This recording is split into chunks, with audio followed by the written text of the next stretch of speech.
Good evening, my friends, and welcome to a brand new episode of Terror Radio Podcast. If this is your first time joining me, then welcome. This is a podcast dedicated in bringing you the best of horror and thriller, old-time radio broadcasts, as well as original stories. I'm your host, Keith, aka the Radio Show Nerd. And I just wanted to say this. 2025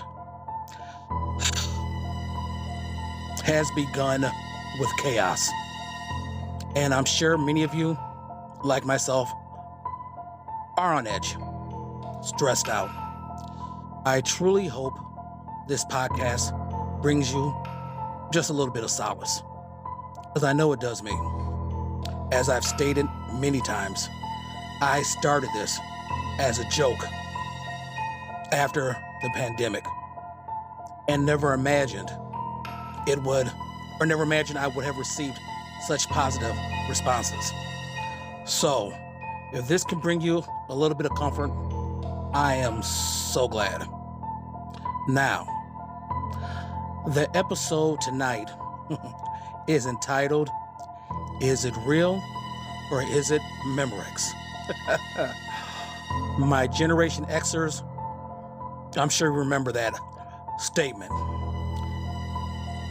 It's comical, but I'm using it in order to ask, is it truly supernatural, just an illusion, or plain out deception?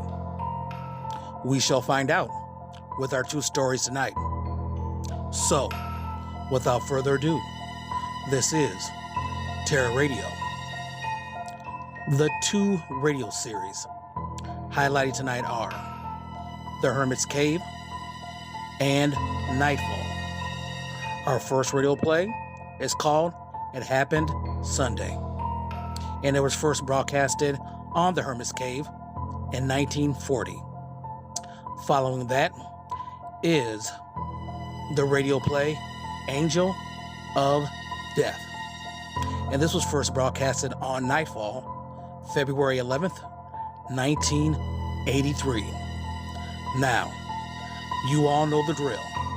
Sit back, turn down the lights, and listen to It Happened Sunday, followed by Angel of Death.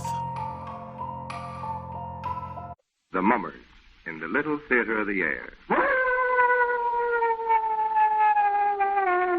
Now, it's time for the Hermit.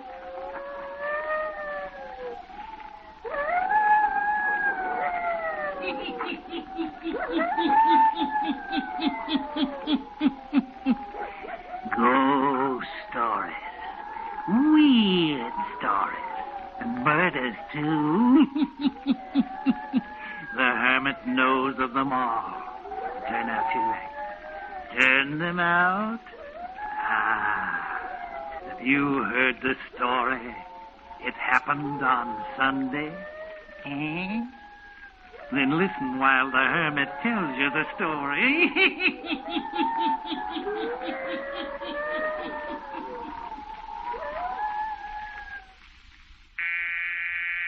Yes? Your cousin, Viola Straight, is here to see you, Mr. Straight. Viola. Swell. Send her right in. Yes, Mr. Straight.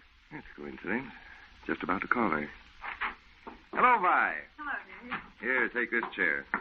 Most comfortable one in the office. You know, I was just saying to myself, this is a coincidence. I was just going to call you. Were you? Yes. Raymond just called me about 20 minutes ago. He did. Yeah. Well, this is more of a coincidence than you thought, because I came up to talk about Ray. Well, what do you know about that? I just had to talk with someone. And, of course, Dave, you were the logical person. He's your closest friend. You introduced us a year ago. Which should give me the right to be best man at your wedding, don't you think? If there is any wedding. Hmm? Oh, Dave, there's something terribly wrong with Raymond these last 3 weeks. He isn't the same person. Vi, haven't I told you before? When he gets one of these painting streaks of his, he isn't like other people. He always goes out to his studio cottage and refuses to see any of his friends. I know those moods, but this is different. In what way? I don't know where to begin to tell you. I've been so upset. It's so baffling. It all started 3 weeks ago. Monday night, Ray and I were having dinner at Meadow Lane Inn. You know that place, about 4 miles from his cottage? Oh, sure. Well, we'd driven out to the cottage in the afternoon. Ray was going to pick up some canvases he had out there. The housekeeper... Mrs. Orion, you mean? Yes. Well, she and her husband hadn't expected Ray to call that day, and they were house cleaning. Mm-hmm. So I didn't go into the living room. I stood in the hallway, and I heard Ray tell Mrs. Orion to burn that big oil painting he made of his wife, just a few months before she died. You heard him tell her to burn it? Yes. He said it upset him so every time he came out and looked at it. He didn't mention it when we got in the car and drove to the inn. Then, while we were eating, he scarcely spoke to me. So while we were having our coffee, I decided to break the silence. I overheard what you said to your housekeeper while we were at the cottage. I wasn't supposed to, I know. What are you referring to, Vi? About burning that lovely painting. Oh, I see. You weren't going to do it because of me, because you thought it might annoy me? No. Then why destroy it, Ray? I think it's best. Miriam belongs to a dead past. You can't kill memory. No, that's true. Ray, I don't know how to say this exactly, but perhaps you shouldn't marry me in August. Maybe you aren't ready to marry anyone yet. After all, it'll only be 3 years this month. I know how much you mourned, how much you loved her. Vi, let's not talk about it anymore. Our plans are all made. Believe me, it's best for you to forget all that you heard me say to Mrs. Orion. Please, let's not mention it again. Naturally, I said nothing more. But from that night, Raymond seemed to change. Evenings when we've gone out, he's silent, almost morose. He doesn't seem to be aware that I'm in his presence. Then, Monday of this week, he called to say he was going out to the cottage. But he didn't say when he would see me again. He didn't invite me to drive out there. It was almost as if he was saying goodbye for good. That's strange. You say he just called you? Yes. Did he have anything to say about, about him and me? No, he didn't, Vi. But he was very upset. He asked me how busy I was. And then he said, Dave, you've got to come out here no matter how busy you are. I want you to come out and stay the rest of the week. What can be the matter? I don't know. Didn't like Ray, I'll admit. Are you going out? Tomorrow. Told him I had some work that I couldn't leave until tomorrow afternoon. Oh. I'll tell you what. Tomorrow's Friday. You can drive out Saturday afternoon. Oh, but Dave, if he doesn't want me to be... Oh, nonsense. You come out. I won't tell him. We'll rig up a surprise party. Whatever's eating him, you'll get it off his chest Friday night. By the time you get there, he'll be straightened around. I hope so. Will you come? Yes, if you think it's all right. I don't have to tell you how much I think of Ray. I'll do anything to help him. And although it would break my heart if he decides it's best for him not to marry me, I'll respect his wishes. Forget that angle. He loved Miriam very much, didn't he? None of us saw anything of her or Ray while she lived, but I suppose he did. You know it. He never left her side. He allowed her to stay in the cottage while he painted. They were inseparable companions for 7 years. You can't forget anything like that in 3. No. Why did I have to meet him? Why did I have to fall in love with him? Vi, you're creating unnecessary mountains. Now, I don't know what's wrong, but I know it isn't anything to fret about. So stop worrying and come out Saturday afternoon ready to have a good time. You'll see. Everything will be straightened out. Well, Mrs. Orion, it's nice to see you again. I'm glad to see you, Mr. Street. Now, where's this guy who dragged me away from a busy office on Friday afternoon? He's up in the studio. He said to tell you when you're painting to come right up there. Fine. I thought when he called me yesterday that he might be ill. Oh, no, Mr. Street. It's not any physical illness he's got. It's something mental. So, just exactly what do you mean? I can't say any more. I shouldn't have said what I have. But if you're his friend, Mr. Street, you'll urge him to get away from the cottage this weekend. Well, how... Now, please don't ask me any questions, Mr. Street. I can't say another thing. And don't mention to him what I have said. No, of course not. Just remember, Mr. Putnam isn't himself, not at all. And he needs you. He needs your help and friendship. He has both, Mrs. Orion. You know how I feel about him. At times, it seems like he's my son. I've taken care of him ever since his parents died all these years since. I know how you feel. And yet I'm just his housekeeper. I have to remember that. Now, shall I take you up to the studio? No, thanks.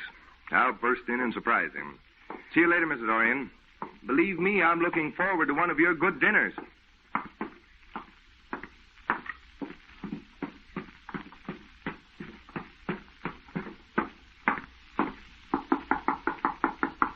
Come in. How are you, Ray? Hello, Dave. I'm glad you came. Gosh, I thought from the urgency of your invitation that you wanted me to come out and pose for a painting.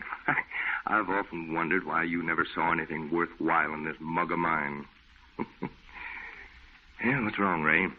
Just no go? There's nothing wrong. I invited you down because you haven't visited me for a long time. That's all. Okay, Ray. Been doing some work? No. It's a doggone shame that you came into so much money you don't have to paint for a livelihood.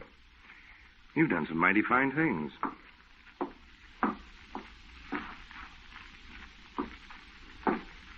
Now, listen, you can't walk the floor this way and still insist there's nothing wrong. Well, why keep it all to yourself? Why not get it off your chest? You invited me down here for a purpose. Look, we've been friends for years. I'm the logical person for you to confide in. Now, come on, stop walking this room like a lion in a cage. Listen to me. Is it Vi? Have you found you don't care for her? No. Is it something about your health? No. Well, then it can't be anything very serious. If you're my friend, don't ask me any more questions. If you want to know why I invited you down here, it's because I don't want to be alone. I want you here. Your wish is granted. Now, what do you say we have a stroll around the grounds, and then urge Mrs. Orion to serve dinner early, Come start. Dave, we can't leave the studio. You've got to eat here with me. We'll sleep here tonight. You see, I've had Mrs. Orion bring 2 cots in here. You've got to stay right here in this room with me. Now, wait, don't ask me why. Just give in to this whim of mine, or whatever you want to call it. You have me baffled, I'll admit. Maybe someday I can explain. If I ever do, then remember this episode is between you and me. Never to be mentioned to anyone else. Now, let's settle down.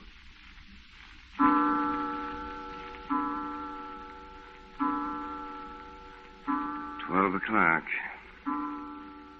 Guess I'll roll up in my bunk, Ray. You ought to do the same. Go ahead if you're sleepy. I am. Wish I could persuade you to have a game of golf with me in the morning. I will in a few days. Well, what's wrong with tomorrow? You heard what I said. I'm not leaving the studio until Sunday morning. So that's that. Well, I'll be talking to you in the morning. Seems a doggone shame to sleep on an old cot like this when this house is filled with good beds. You're turned out to be a heck of a host. Yeah.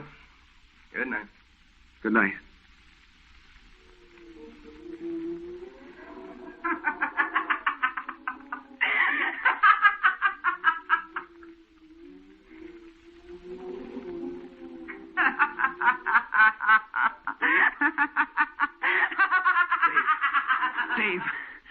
Dave. Did you hear it? Someone laughing. Someone laughing as if they were right outside the windows of the studio. No one can get in these windows. They're all locked. Dave, what is this? As if anyone would put up a fireman's ladder to try to climb in this third-floor studio. You don't know what you're talking about. Well, I hope you do. Maybe you're expecting someone to drop in through the skylight. Listen. Did you hear it? Well, sure. Someone at the door. Well, get on my robe before you let them in. What? No one here. You heard the knocking on the door, but you see there's no one here. Mrs. Orion was right. What she told me is true. She came back last year at the same time and the year before. She won't rest in her grave. Mrs. Orion was right. She does come back. This business has to be cleared up once and for all. Here, Mrs. Orion, you sit here in this chair. Thank you, Mr. Street. Pete, supposing you sit here. Sure. Hate to get you two good folks out of your beds at 1 o'clock in the morning, but I want this crazy business cleared up. My wife and I don't mind, Mr. Straight. Oh, we don't mind at all. Anything we can do to help Mr. Putnam. There's nothing anyone can do. I want the whole of this story. Now, Mrs. Orion, Ray tells me that for the past 2 years since Miriam died, that you people think she has walked about in this house each year on the eve of the night she died. Oh, yes, Mr. Straight. Pete and I heard the walking up in the studio. We heard something, all right.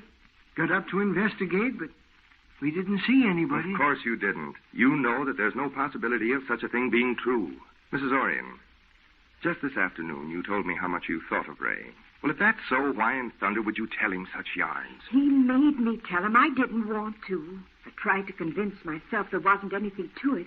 But we did hear walking up in the studio, and we heard her laughing just like she used to do.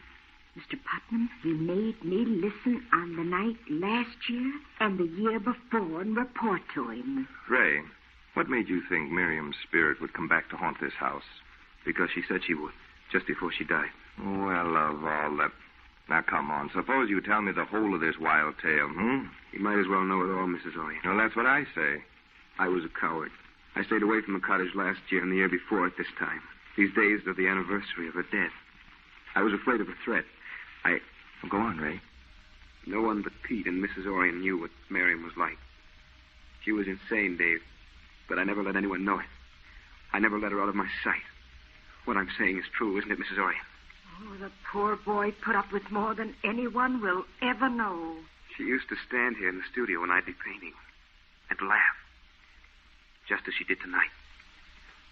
Creep up behind me as I worked.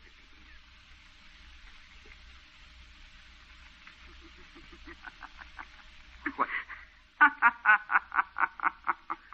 Miriam, you frightened me. Sure. You're always afraid of me. Afraid that I will kill you. Miriam, where'd you get that knife? Out of the kitchen. Mrs. Orion never saw me take it. Give it to me, Miriam. I'm going to kill you with it. Just like I'm going to slash your picture to threads right now. Miriam, don't. Miriam, wait.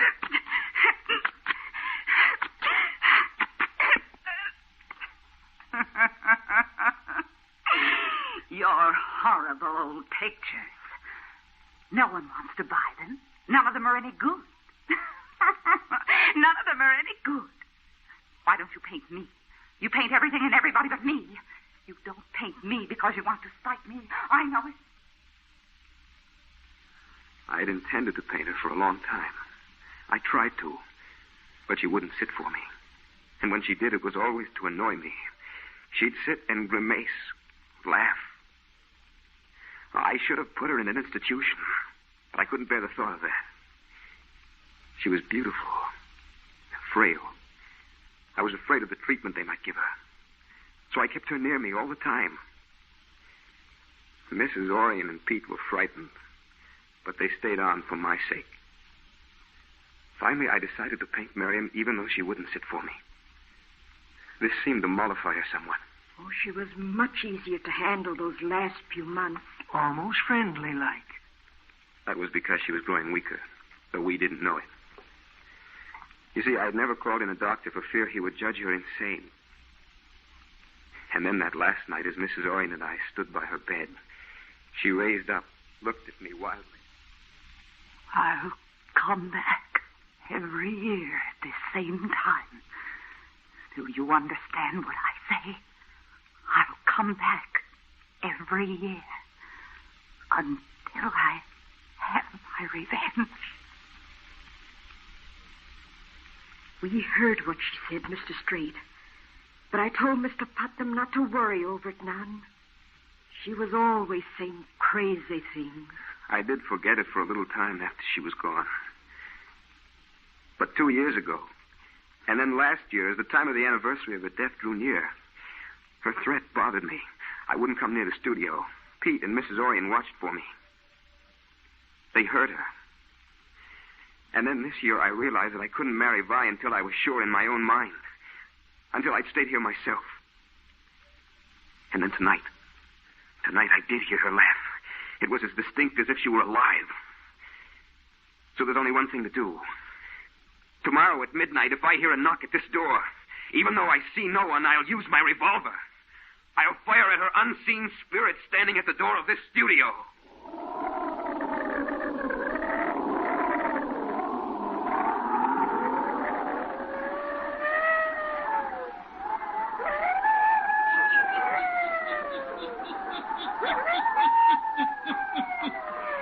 An unseen spirit. A visitor at midnight. Will she return again? Will she make a threat come true? The hermit will tell you before the night is done. Now the hermit again.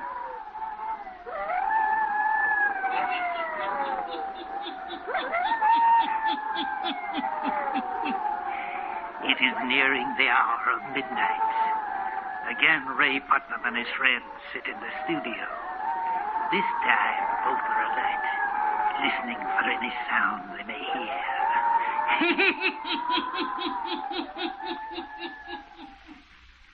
Miss Orion left us some sandwiches and coffee, Rain. Want to join me in a snack? No. Well, I'm going to have coffee, or I may fall asleep on you. Stays piping hot in this thermos jug.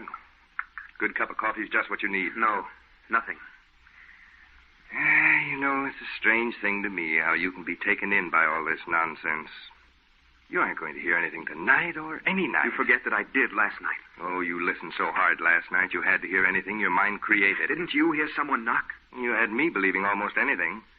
I feel so darn silly. As if we were playing a game of cops and robbers. You sitting here with that gun. Both of us waiting for a spirit to make an appearance. Here I was planning on having a swell weekend.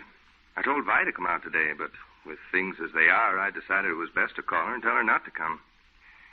Better have some of this coffee. Dave. Yeah. Look at that rocking chair. The one Miriam always sat in. It's moving. See it? Rocking back and forth. Oh, what's funny about that? I've seen chairs rock by themselves lots of times. Wind catches them. Miriam's sitting in that chair. I see her. She's sitting in the rocker. Oh, get a hold of yourself. There isn't anyone there. Stop that laughing. I'll end that insane laughter of yours forever. Wait! You're the one who's insane? There's no one sitting in that chair? Yeah, you frightened the wits out of the Orient, coming up the stairs. Coming, I'll let you in. Get away from me. You can't touch me. Why, it's all his imagination. Fired at the rocker. Thought she was sitting in it. Mr. Putnam, what's the matter? What's wrong? She's got her hands around my throat. There ain't anyone in here but us, Mr. Putnam. Her hands around my throat. Stop. Stop. I'll confess. I poisoned you. I had to kill you. But you might have harmed innocent people. It was best to kill you. But stop. Let me breathe. Ray, there's no one in this room. Miriam didn't return. Ray. What's the matter with him? Call a doctor, Mrs. Orm.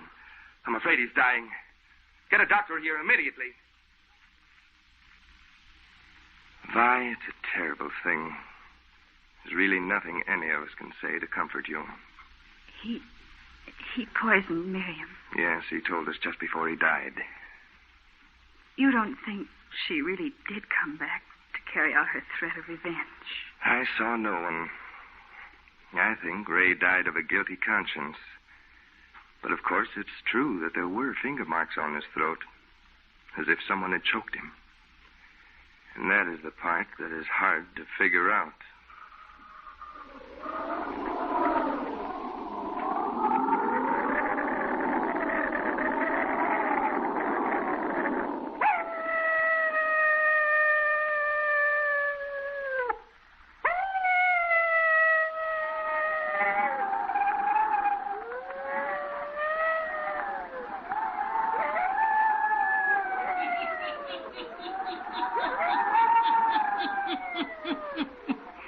It happened on Sunday night.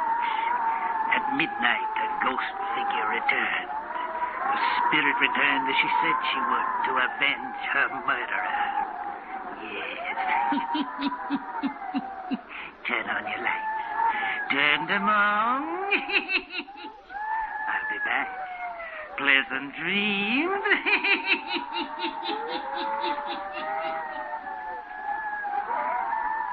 characters, places, and occurrences mentioned in the Hermit's Cave are fictitious, and similarity to persons, places, or occurrences is purely accidental.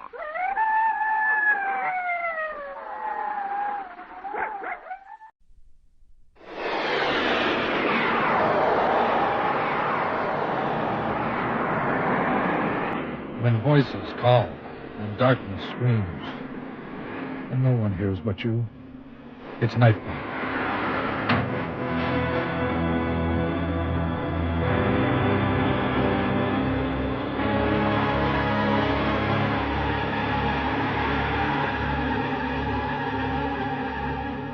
Welcome, dear friends. Frederick Hend again to take you back in time, but forward into terror. Losing a loved one can be a disturbing affair, but it might be wise to consider the ramifications of wanting a dead person back. Tonight's play is called Angel of Death and was written by Raymond Story. The year is 1916. The world is at war, and life is about to become very distressing for Alice Macaulay.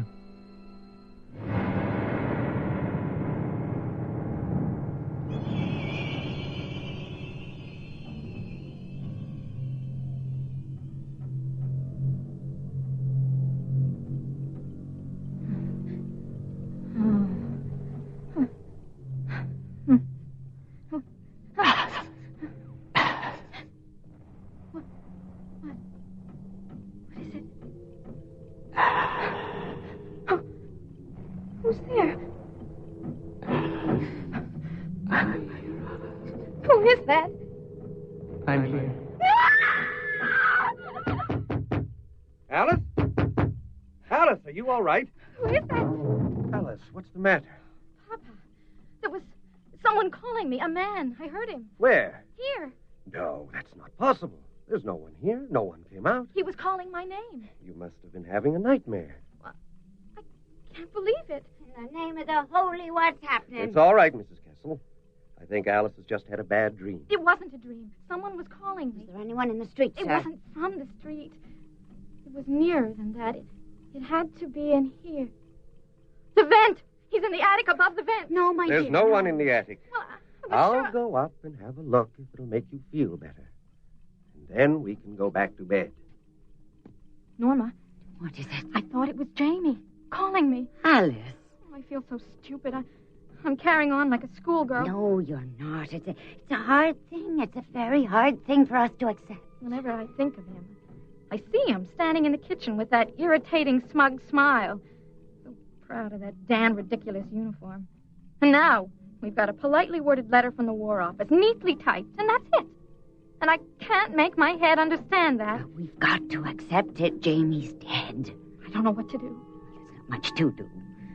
Tomorrow we'll go to the memorial service and we'll cry a little alongside all those other people who cry a little over their politely worded letters and over someplace in Belgium they'd never heard of before. And we'll go on with our lives. Oh. There's no one there. There's nothing there at all. I'm going back to bed. Are you feeling better, Alice? Yes, thank you. Good night, Father. Good night, then. Good night, Mrs. Kissel. Good night, sir.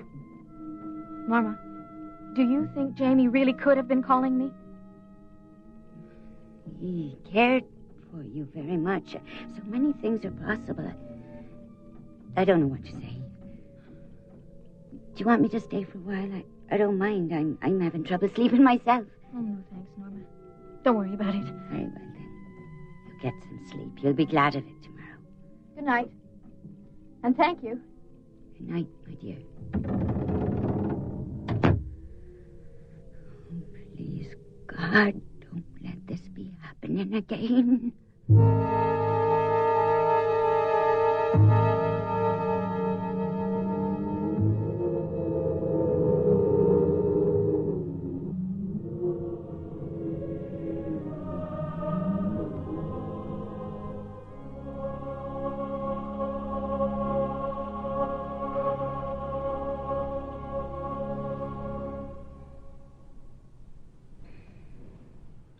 Let us pray. Our Father, which art in heaven, hallowed be thy name. Thy kingdom come, thy will be done, on earth as it is in heaven.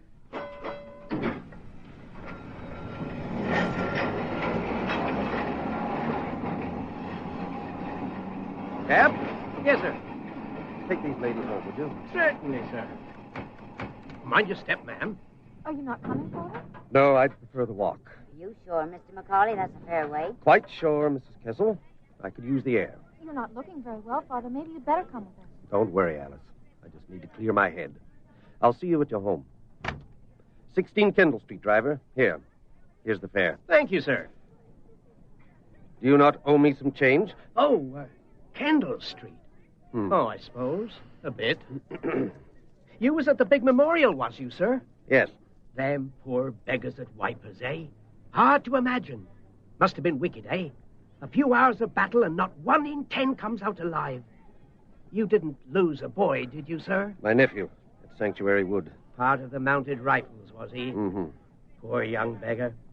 Still, you gotta be proud, don't you? There you go, sir. 1, 2, 3, 4, 5 cents. Makes half $1. Mm-hmm. He's a fine and honorable man now. You'd better get these ladies home, driver. Right away, sir. My condolences. Giddy up, Lucy. Let's go. Fine and honorable.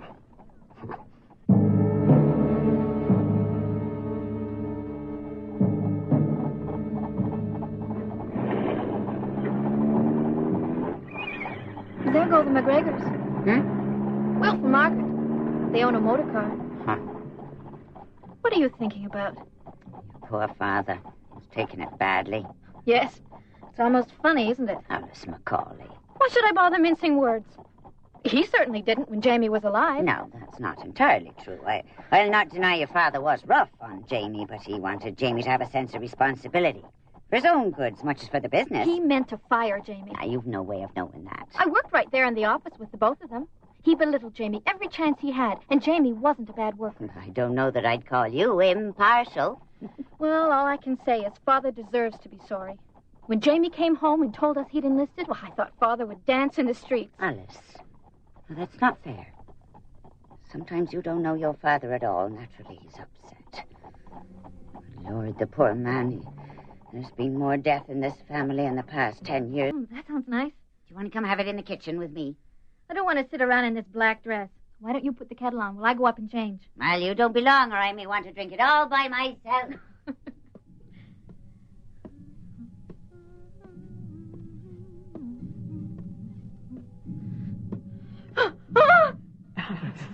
I'm back.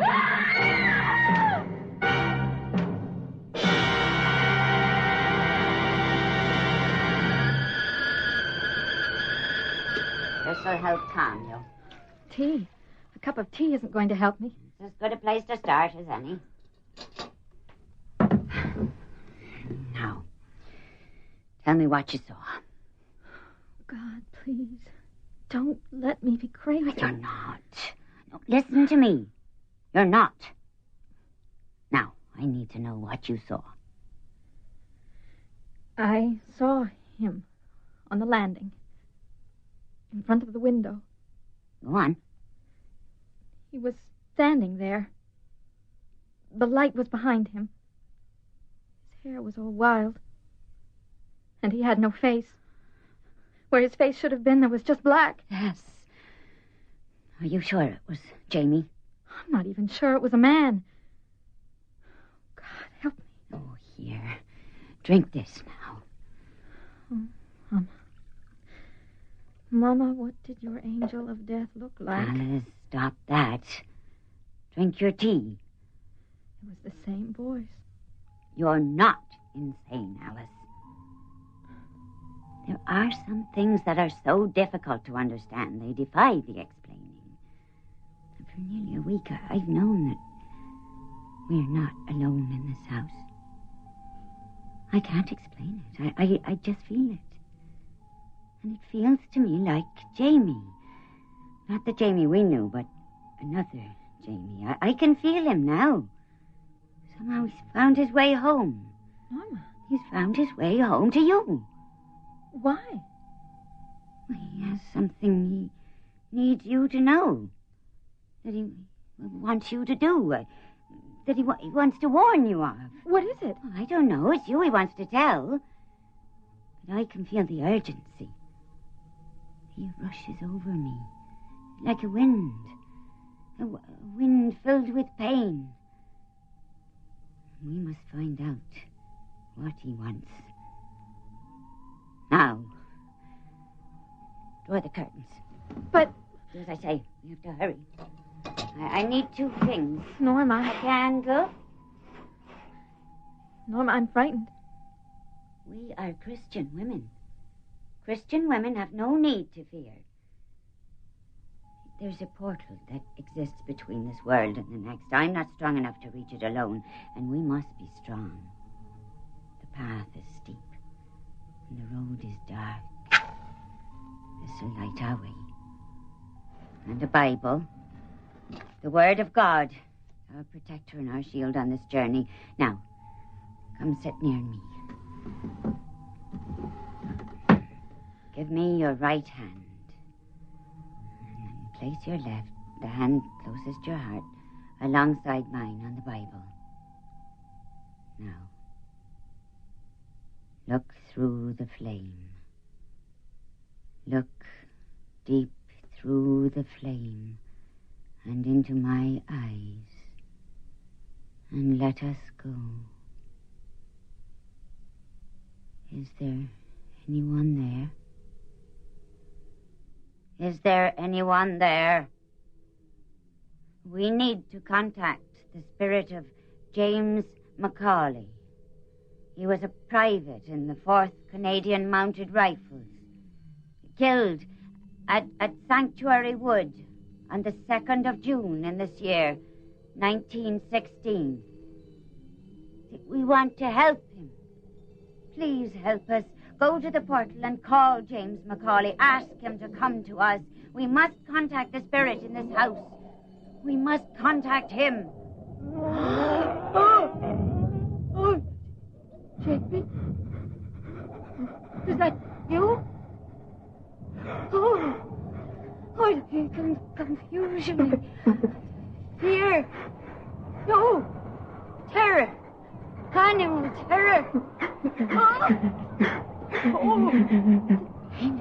Pain. So much pain. See? Oh, nothing. I just feel terror.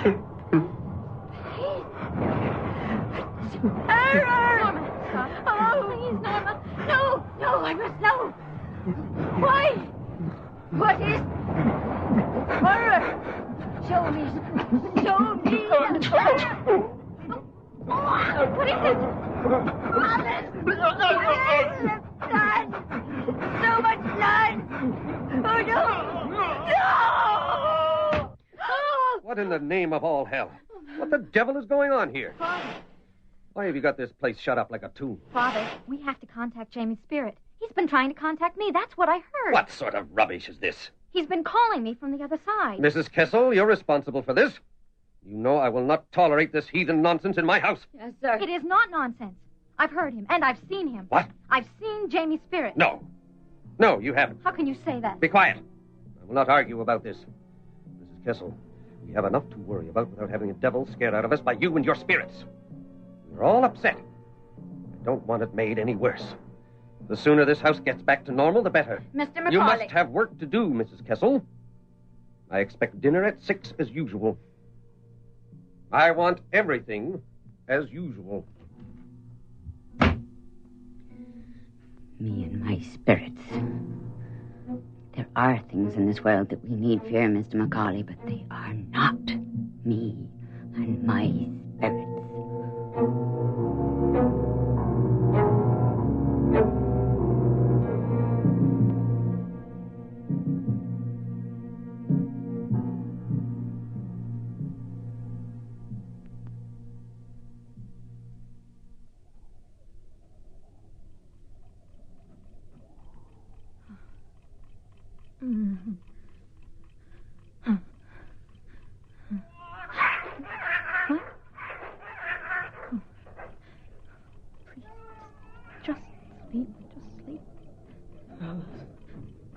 Amy?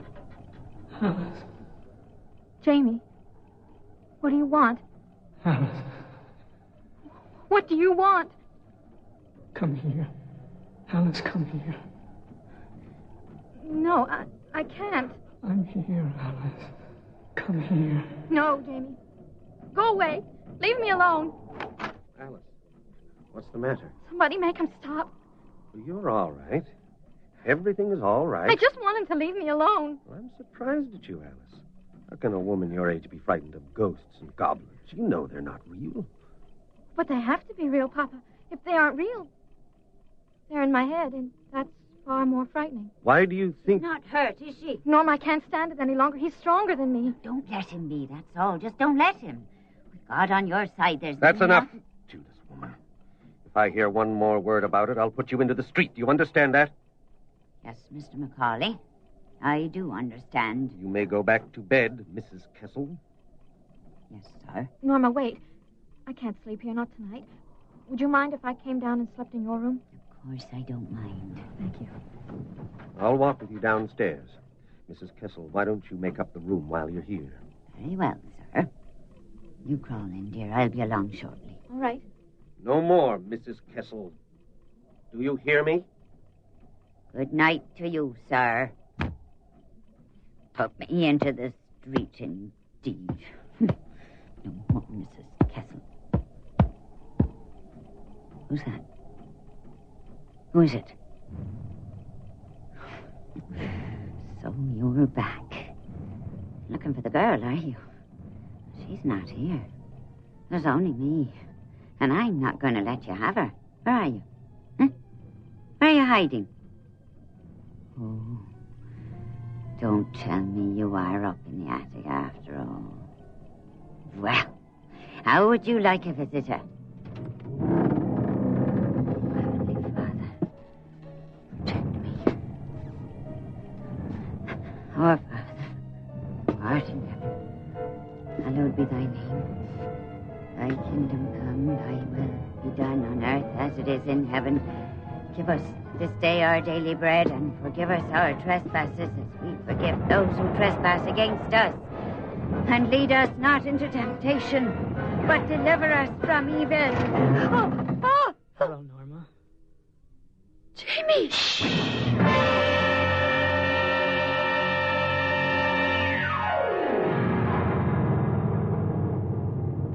I'm so exhausted. I'm sure you are. These haven't been easy days for any of us. Mastery of understatement, Papa.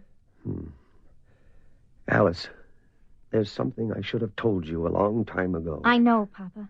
Mrs. Kessel told me. Mrs. Kessel has told you a lot of foolishness. And she told me about Mother. About the last days. And about her angel of death waiting in the attic. Alice, your mother was very ill. There isn't time to start into all this tonight. Tonight you stay down here, and tomorrow everything will be much better. Will it, Papa? Norma!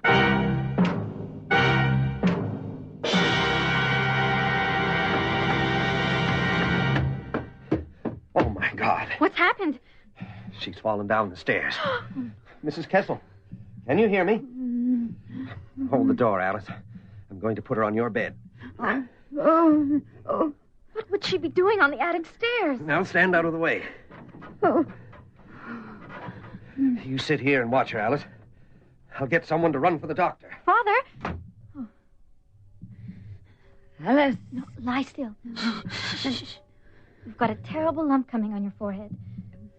I don't even have a cloth. No. Lie still.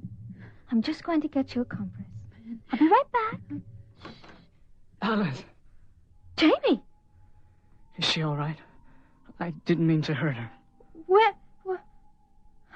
How did you get here? With somebody else's name in the bottom of a boat. They're evacuating refugees all the time. No. Jamie, your regiment... They're all dead men. I knew them, Alice.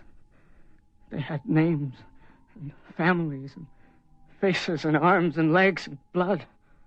So much blood. The proud 4th Canadian Mounted Rifles.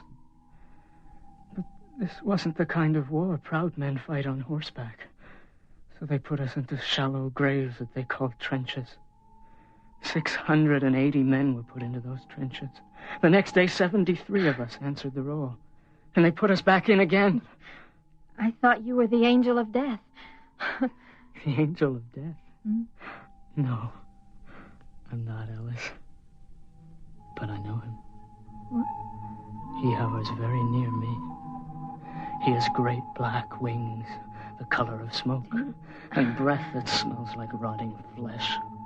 He has a voice like a cannon crash, and he woke me up when I was lying in the mud, and he barked at me to run. And I did. I didn't know how far I'd get, and I didn't know which way to go, but I ran, like a rabbit in front of the dogs. I slept in filthy places, and I ate garbage. Stop it, Jamie. Why is Uncle Robert keeping me here so long? What do you mean? He said it would only take a couple of days to get the money in the papers. Then I can go and live in the States. Papa knows you're upstairs? He told me not to let you know. Says he wants to keep you innocent. He's afraid I'm going to contaminate you. Your innocence. He's afraid I might try to take you with me. You hurt Norma. I had to. She was going to tell Uncle Robert. Tell him what? She saw this. My revolver. It was a present. The angel gave it to me. Jamie. Why is Uncle Robert keeping me here? He isn't going to help me.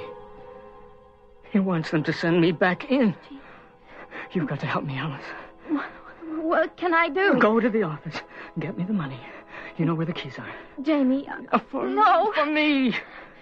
Oh, come here. Let me hold you. No. Aren't you glad to see me? What's the matter, Alice? Do you think I'm going to contaminate you? Don't you? Oh, get away from me. Do I disgust you too, Alice? You really are your father's daughter. I would have died. Why don't you understand? But the angel wouldn't let me. He doesn't want my life. He wants my soul. He comes for it, and he tears at it. He tears it away a piece at a time. Jamie, don't. Leave me alone. Why? Am I hurting you?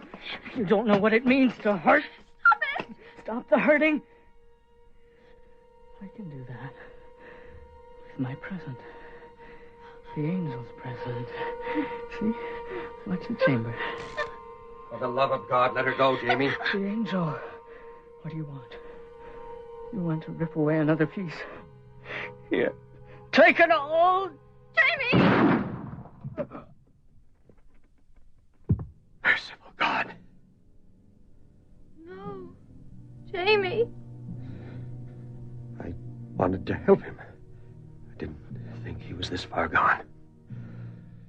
Are you all right, Alice? That must be the doctor. Send him up. Hurry. I'll let him in, but there's no one in this world who can help Jamie now. Oh, the horror. This is it. This is what I saw. I didn't understand. I thought I could stop it. But I wasn't strong enough. Alice, I'm talking to you.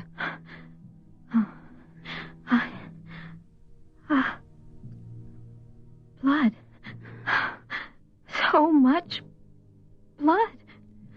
Alice. He's gone.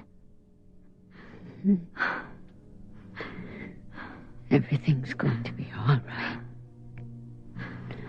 Oh, come away, Alice.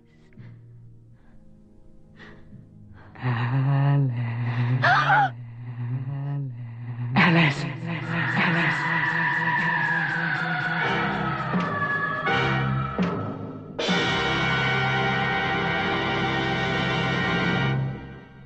It would be prudent to lock your attic door. Ghosts aren't the only creatures who can haunt you. Here's who was involved in tonight's production. Angel of Death was written for Nightfall by Raymond Story and starred Diane Lasco as Alice, Richard Donat as Robert, and Marion Gilsonan as Norman. Also heard were Angelo Rizakos as Jamie, and Richard Kernick as the Reverend and the Cabbie. Technical operation by Brian Pape, with sound effects by Jerry Fielding. Production assistant, Nancy McElveen. Angel of Death was produced and directed in Toronto by William Lane.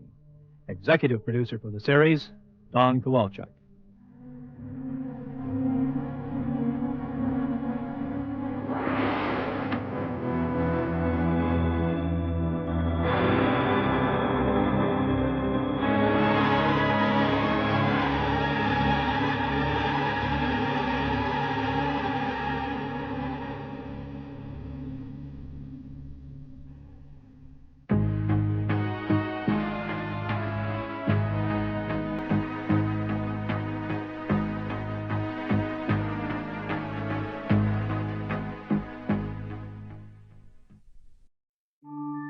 Well, that's our show for tonight. I want to thank you all for listening. And remember, you can find me on Facebook at facebook.com, Terror1970, or you can find me on Instagram at Radio Show Nerd. I'm also on Blue Sky at Terror Radio. I also have a YouTube channel. Please check it out. Like and subscribe. Share the videos. It would be highly appreciated. Again, this is your host, Keith, better known as the Radio Show Nerd, signing off.